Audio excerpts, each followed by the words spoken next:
माझ्या भाग्याचं माझ्या सौख्याचं लीण सोन्याचं माझं कुंकू रोज पूजिते रोज जपिते लाख मोलाचं माझं कुंकू हा हा हा कुंकू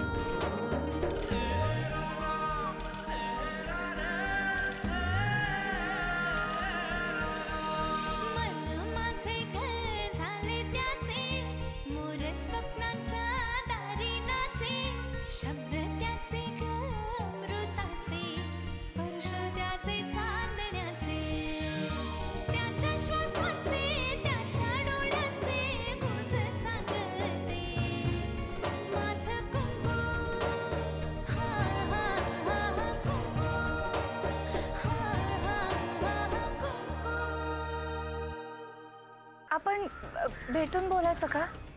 डॉक्टर जोशींनी ज्या काउन्सिलर बद्दल सांगितलं मी त्यांच्याकडे अमृताला घेऊन जाणार आहे. अमृतावर बलात्कार झालाय. तू जेव्हा तिथे पोचलास तेव्हा अमृताची अवस्था कशी होती? आत्या, घरामध्ये काहीतरी घडलेलं आहे. 4 दिवस झाले अमृता घरी येऊन ती कोणाशी नीट बोलत नाही. काय घडलंय तरी काय? पण माझी खात्री आहे तुला बघून तिच्यात नक्की फरक पडेल. हा इथे कशासाठी आलाय? पाणी.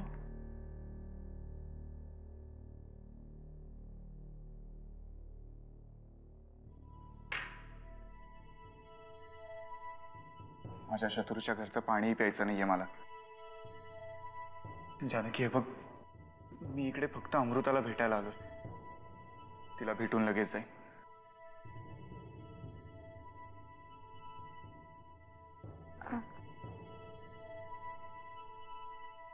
हा रे, राहू दे. किती लहान असताना पाहिला होता रे तुला. विनायकच्या कडेवर बसून यायचास. अगदी त्याच्यासारखाच उंच आणि देखणा झालायस की. आत्याबाई, आपण आधी अमृताला भेटून घ्यायचं का?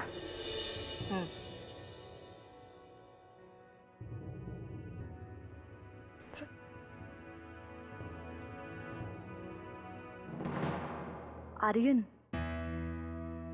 विनायक, हा मुलगा नेमका आहे तरी कोण? मी पोचतोच आहे सर. हो, निघालोच आहे. अर्ध्या तासात भेटतो. ओके, ऑफिसलाच. Okay, bye. आणखी किती दिवस असं डबे भरून एखाद्या नोकरदारासारखं ऑफिसला जाणार आहात? For your kind information Ahilya, नोकरदारासारखं नाही, नोकरदार माणूसच आहे मी. छान सकाळी 10 ते संध्याकाळी 6 असा कामाला जाणारा, दुपारी 1 ते 2 डबा खाणारा, मस्तपैकी छान मध्यमवर्गीय माणूस. असाल ना, पण मी मध्यमवर्गीय नाही. अभिनंदन. मी निघू? थांबा, मला सांगा, विनायक सरतापे म्हणजे युगंधराबाईंचा नवराच ना? खूप मोठे कामगार नेते होते ते. म्हणजे आर्यन सरतापे हा तिचा मुलगा हो ना? नाही, माहित नाही, म्हणजे आठवत नाहीये. कारण लहानपणी आम्ही त्याला पाहिला होता तेव्हा त्याला बिट्टू म्हणायचो आम्ही. त्याचं नाव नक्की काय होतं मला खरंच आठवत. का ग, असं काय विचारलं सत्ता एकदम? नाही, कारण तुमची लाडकी जानकी एका मुलाला घरी घेऊन आलीये अमृताला भेटवण्यासाठी. काय? अगं, पण अमृताला तर कोणीच भेटायचं नाहीये. तेच तर म्हणते ना मी. तुम्ही तिचे सख्खे काका असूनही तुम्हाला तिच्या खोलीत जाण्याची परवानगी नाही. मग हा भेटीगाठीचा काय तमाशा चाललाय? पहिले जरा कमी विचार कर, नाही तर काय होईल, एखाद दिवशी तो मेंदू आहे ना तो संपून जाईल.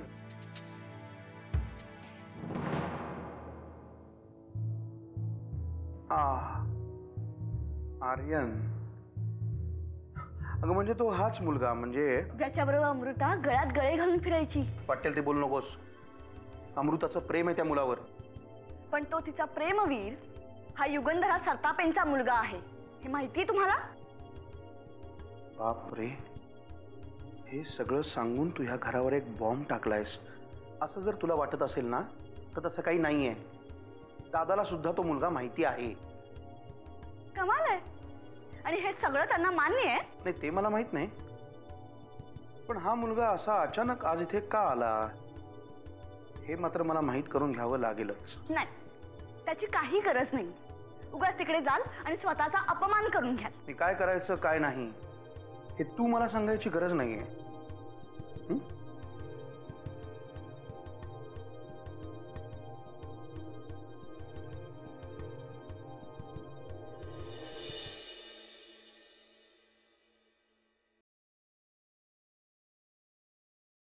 अमृता, बघ तुला भेटायला कोण आलंय.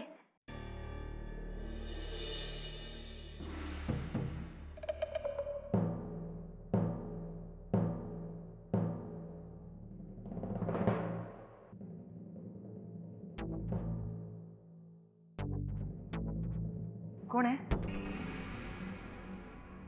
कोण आहे? हा इथे काय करतोय? हं? तू तू जवळ येऊ नकोस. हा तू तू जवळ आलास ना तर मी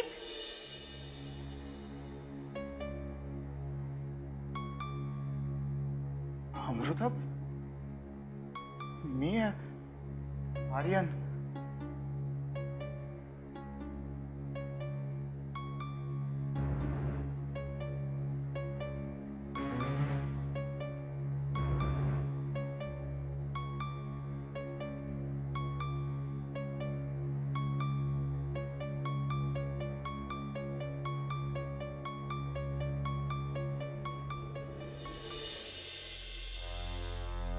अमृता, मला मला नाही ओळखलंस तू? आर्यन.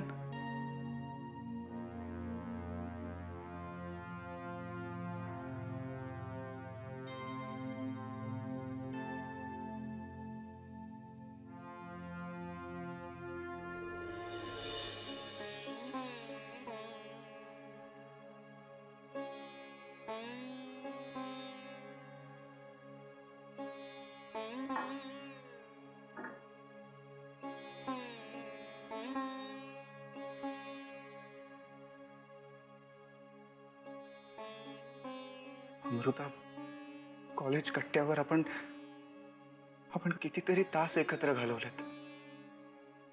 तुला आठवतंय, लेक्चरला बसण्यापेक्षा ना इथे तिथे टाइमपास करण्यातच तुला जास्त मजा यायची. तुझ्या कारपेक्षा ना माझ्या खटारा बाईकवरून फिरायला जास्त आवडायचं तुला. अमृता, तुला आठवतंय, एकदा ना मुसळधार पावसात आपण सुसाट वेगानं मरीन ड्राईव्हला चाललो होतो. तू माझ्याशी भेट लावलीस की आर्यन, हिम्मत असेल ना तर दोन्ही हात सोड आणि बाईक चालव. आणि मी सोडले दोन्ही हात. बाईक स्केड झाली आणि आपण पडलो. किती लागलं होतं ना आपल्याला. मी तुला म्हटलं, अमृता अगं मेलो असतो आपण तर. आणि तू मला म्हणालीस की आर्यन, तू माझ्या बरोबर असलास ना की मला मरणाची भीती वाटत नाही. मग अमृता, आज काय झालं? बघ, आज मी आहे ना तुझ्या बरोबर, तुझ्या शेजारी, तुझ्या समोर. मग का घाबरतीयस तू?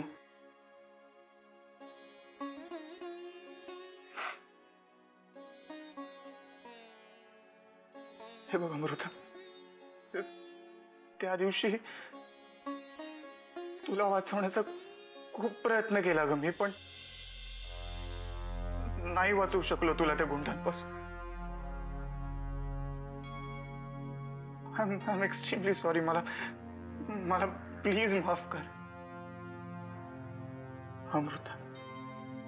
मला माहितीये या सगळ्याचा तुला खूप त्रास होतोय ना, पण हे बघ, मी तुझा गुन्हेगार आहे.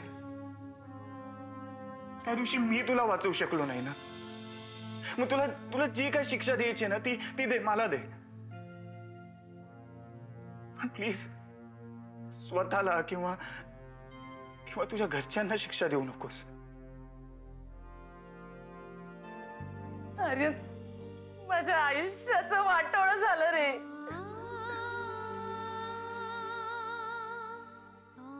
त्या त्या राक्षसाने मला अमृता, अमृता बास. हे बघ, आता ते सगळं संपलंय. माझ्यासमोर ही जी अमृता आहे ना, ती यापूर्वीचीच अमृता आहे. हसरी, खट्याळ, माझ्या माझ्या प्रत्येक गोष्टीत माझ्याशी हरेरावी करणारी, माझी फी भरणारी, मला मदत करणारी, सतत आपल्या हसण्याने दुसऱ्याला हसत ठेवणारी, त्या अमृताला भेटायला आलोय मी इथे.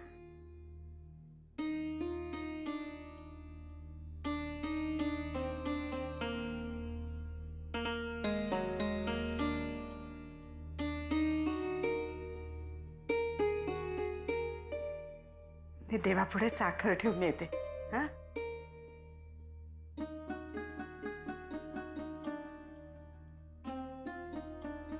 आर्यन,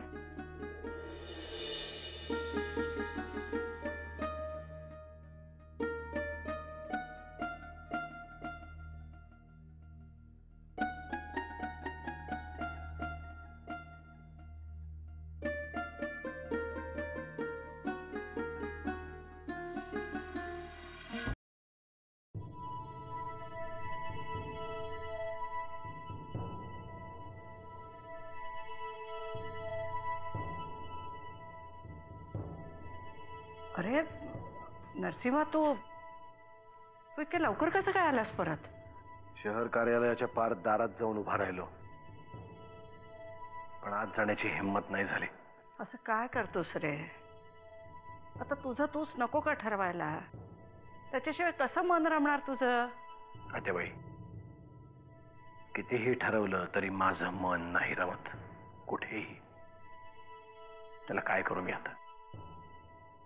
कितीही ठरवलं तरी अमृताचा चेहरा माझ्या डोळ्यासमोरून जात नाही.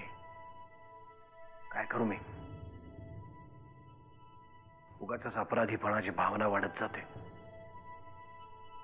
घरातून बाहेर पडल्यापासून चिडचिड वाढत गेली आणि मी निघून आलो तिथून.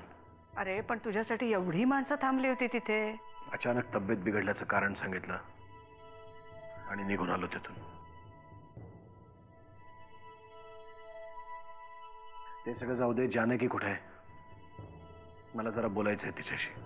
जानकी ती अमृताच्या खोलीत आहे का? बरं झालं, त्या निमित्ताने अमृतालाही भेटणं होईल. अरे नाही, नको. अमृताला आत्ताच झोप लागली रे. हवं तर जानकीला तुझ्याच खोलीत पाठवून देते ना. जा तू.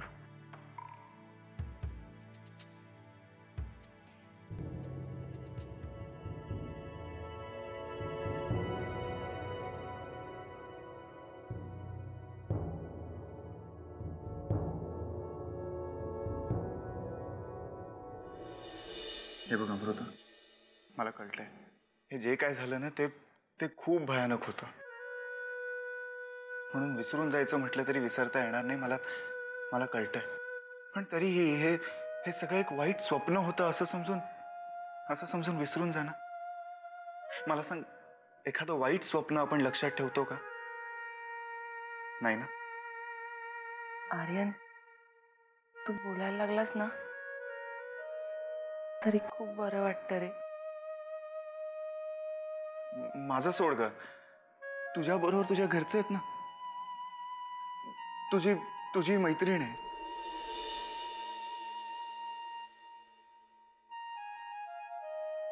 हीच घेऊन आली मला इथे. हिने जर मला इथे आणलं नसतं तर खरी परिस्थिती काय ते मला कधीच कळलं नसतं. आणि मला हेच वाटत राहिलं असतं की तुझा माझ्यावर राग आहे म्हणून तू मला फोन करत नाहीयेस. आर्यन, अरे त्या दिवशी मी तुला म्हटलं की जानकी माझी मैत्रीण आहे, पण मला माहितीये.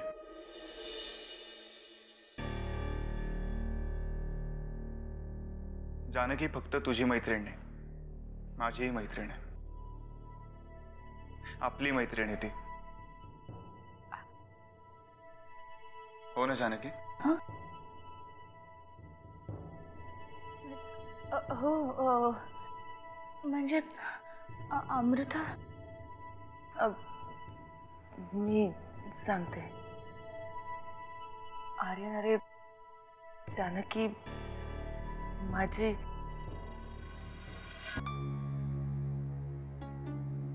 आर्यन, म्हणजे तुला समजा काही काम असेल तर आता तू निघालास तरी चालेल बरं का.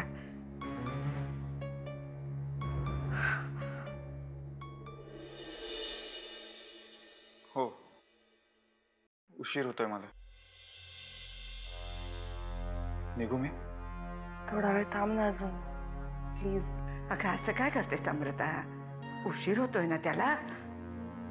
आत्याबाई, अमृता म्हणते तर त्याला थांबू देत ना. त्याच्याचमुळे तर तिला बरं वाटतंय.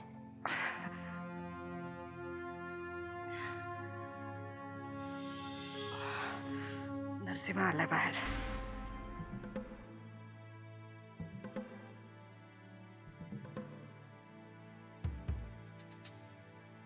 निघतो मी. मला मला खरंच उशीर होतोय.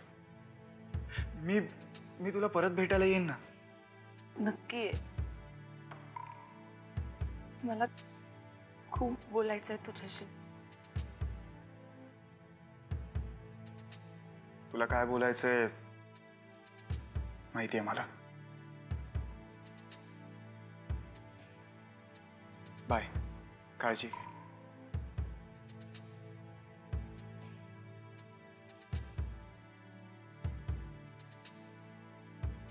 येऊ मी? मी याला सोडून येते.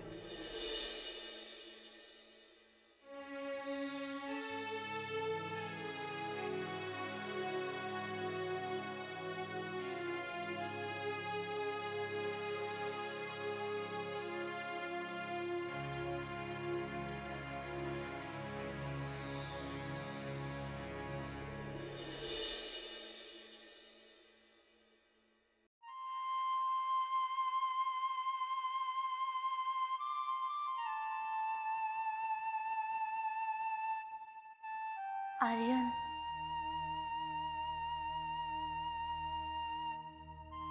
तुझे आभार कसे मानावेत कळत नाहीये.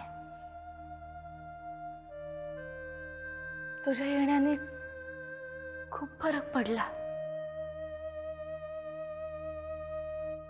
बाकी कोणाची नसली ना तरी माझी खात्री होती की तू आल्यानंतर अमृता नक्की बोलेल, ठीक होईल. जानकी, यात आभार कसले मानतेस? मी जे काही केलं ना ते माझ्या मैत्रिणीसाठी केलं. आणि खरं सांगू, अमृता जरी माझी मैत्रीण नसते ना, पण माझ्या इकडे येण्याने काही फरक पडला असता तर माणुसकीच्या नात्याने मी नक्कीच आलो असतो. निघू मी?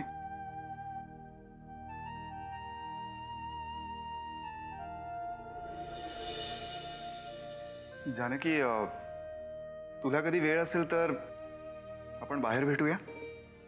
Just for a cup of coffee. भेटूया? कशासाठी? कशाला काय, आता सांगितलं ना, कॉफी पिण्यासाठी. आता कसं छान दिसतंय बाळ माझं. चल आता छानपैकी आंघोळ कर, फ्रेश हो, मग आपण देवळात जाऊन येऊया. आत्याजी, माझ्या बाबतीत जे काही घडलंय ना ते मी कधीच नाही विसरू शकत. पण आर्यनच्या नुसत्या बोलण्यानेच माझ्या मनात जगण्याची इच्छा निर्माण झाली. हो ना? चल बरं, आटप लवकर, आपण जाऊन येऊया ना देवळात. आत्याजी, देवळात जायच्या आधी मला बाबांना भेटायचंय, त्यांच्याशी बोलायचंय. मला हात जोडून त्यांची माफी मागायची आहे. गेले काही दिवस मी खूप विचित्र वागले त्यांच्याशी. अगं नाही ग बाळा, तू कोणाशीही विचित्र वागली नाहीस आणि त्यामुळे कोणी दुखावलं सुद्धा गेलेलं नाहीये. तू कशाला त्रास करून घेते ग बाळा? चल बर, तू आटपून घे, आपण देवळात जाऊन येऊ. अगं नुसती बाहेर पड, तुझा हा आनंदी चेहरा बघूनच सगळ्यांना किती बरं वाटेल माहितीये. चल आटपून घे लवकर, चल.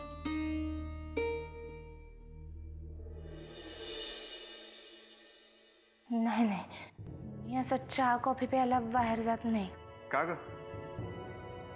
या किल्लेदारांनी तुझ्या येण्या जाण्यावरही बंदी घातली आहे का?